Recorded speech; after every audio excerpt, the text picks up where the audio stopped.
members of the Senate, of the House of Representatives, yesterday, December 7th, 1941, a date which will live in infamy, the United States of America was suddenly and deliberately attacked by naval and air forces of the Empire of Japan. Overseas, we landed in Cherbourg, France, and we got off of a U.S. cruise line, Argentina. We went down rope ladders, got into a landing craft, and landed on the beach. Not in Cherbourg, because they had already pushed, in the Normandy invasion, they were already inland. And we waited around, and eventually we joined with General Patton. He needed infantrymen. First assignment over there, I was considered a point man. That meant you went in front of the military, about 100 yards ahead of them, and they said, isn't that a dangerous job? It isn't, because they don't want the point man, they want the body of man that's behind you. I was also a rifle grenadier. I shot things off the end of my rifle, anti-personnel and anti-tank things. But you had to be sure you loaded it with a blank. If you fire a rifle, a regular military ammo into it, you could blow it up.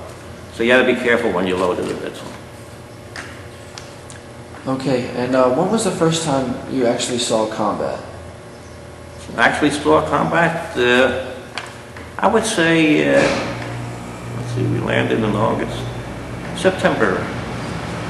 And I remember in a foxhole, I was in a foxhole, we weren't allowed to sleep in the houses. We had a big foxhole to sleep in them. And we weren't allowed to bother the French people. If we wanted to buy something, we could use scrip money. But the funny part about it, I got a letter from my girlfriend, not my current wife. And she said to me in the letter, boy, things are rough here in USA. Food is rationed, nylon stockings you can't get, and gasoline is rationed. I looked at that letter, I'm in the foxhole with water, and I said, I'm through with her. I didn't even answer her. That's how the conditions were. If she had seen how London was bombed, I think she would have changed her mind. I got hit around November 10th. I had reached a plateau, looked down and saw some enemy troops, and I fired at them. And then I stood up, which is a mistake. Never get shown if possible, because there was somebody on my left, and I put a rifle bullet through my leg. The only good thing about that, they give you a shot of morphine, which quiets you down. It was a Colonel Piper who did something at Normandy, which is in Germany. He lined all the people up. They opened the flaps of the trucks. They had a machine gun, and they shot them all. There were about a little more than 80 soldiers. And we were told, from now on, unofficially, because it's against the Geneva Convention rules, if you take prisoners, shoot them, which is against the rule. Once in a while, a guy would pop up in front of you, and you take him back to the lieutenant, and he would say, take him to battalion headquarters. Battalion was a half-hour march away. He meant for us to take him out and shoot. We had a guy who liked it. His name was Rat House, R-A-T-H-A-U-S. He had a weapon that, right at that time, as soon as you heard it, he completed his job. That Lieutenant Pfeiffer, he was convicted at the Nuremberg trials. They gave him 10 years. It was some sort of a lack of evidence. And then he got out, went to France, and bought a house there with his wife. And later, they burnt the house down, he was killed. So he ended up a tragedy, if you want to call it that. Yes, sir. In Germany, we rode on top of tanks. We come to a little town, and if they wanted to surrender, they would put bed sheets out the window. Now, if we walked into the town, we'd round them all up and put them in one big building, and we'd sleep in the house. We would take 3 or 4 towns a day. And of course, sleep in beds. We had the food that they had plenty of food. They weren't hungry. And unfortunately, sometimes they try to trick us. They'd hang the bed sheets out, but there were Germans in town waiting for us to go in. If we saw them and couldn't take a town right away, we moved back. We were on top of tanks. The tanks would shoot down the steeple first, so they get rid of any sniper up there. And then we go in and go from house to house and clean them up. Now, when we went for morale purposes, General Patton always had his men join the old outfit. He felt that if you joined them, you know, you'd have better morale. I was lucky. 3 days later, my unit took the town of Redalby, which is about, maybe 3 miles away.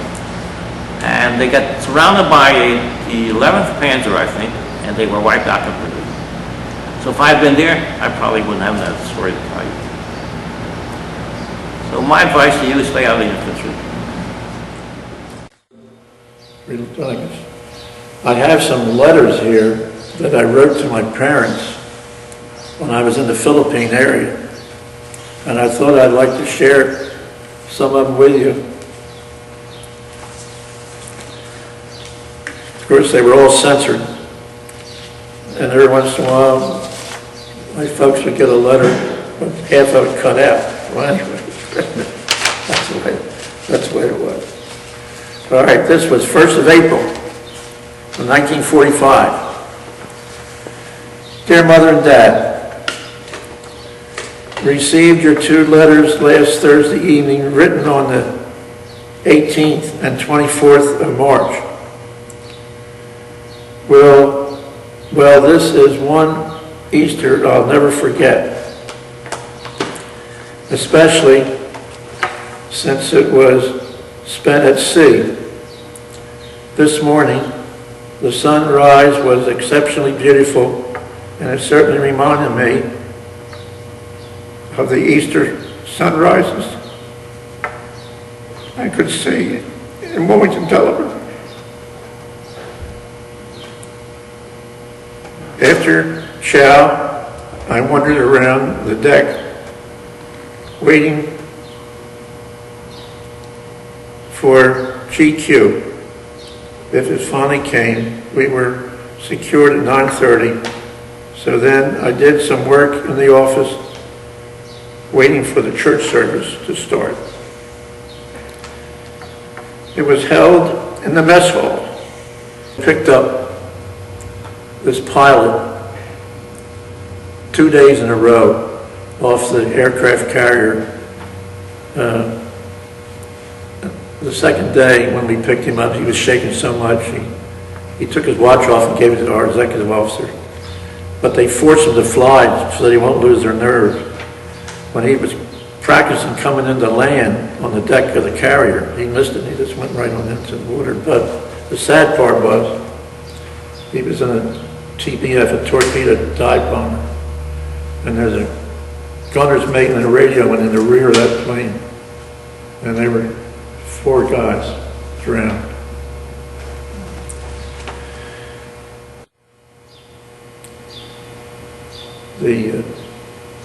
The discipline that you're exposed to, I think, is good training for all young people. And also the encounters of just being with different individuals makes you, I think, a better person. I appreciate this opportunity of being interviewed, and I thank you again for the privilege of asking me to have this experience. Thank you. I was in the invasion of Normandy. Okay. At Utah Beach. I remember during the invasion days, we ran out of food. We were eating spam and pancakes. And we noticed a tugboat there, a Navy tugboat, a Seagull tugboat, had just come in from the United States. And we asked them if they had any food to spare. And the guy said, we got some frozen chickens. and it was kind of rough that day, the water. And they were throwing us chickens because we couldn't pull alongside, and they were sliding all over the deck. And I remember when I got home, I couldn't eat chicken for a long time.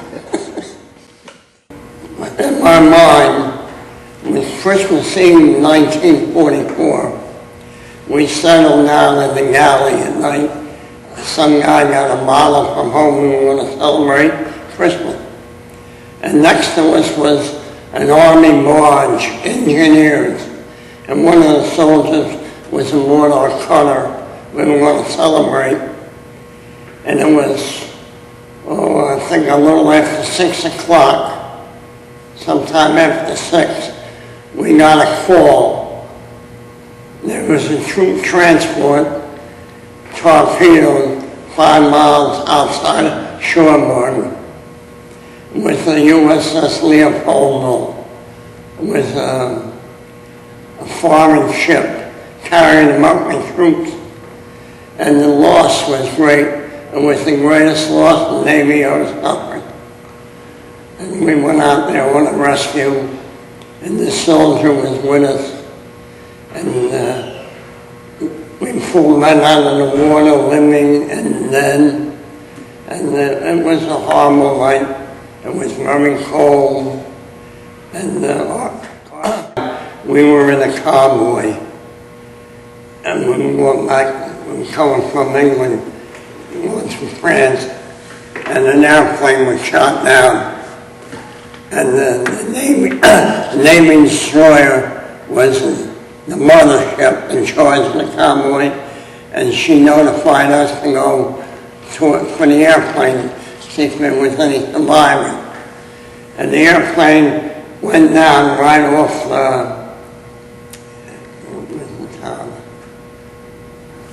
I can't think of the name of the town, Le Havre, France.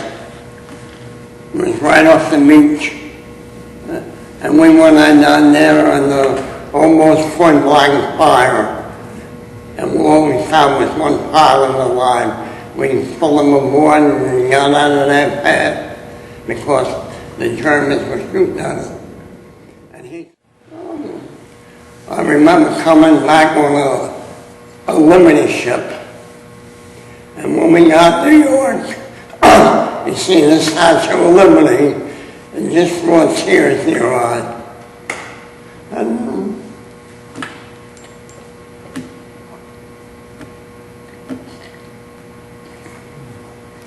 horns were blowing, whistles were blowing, people were cheering. It was nice.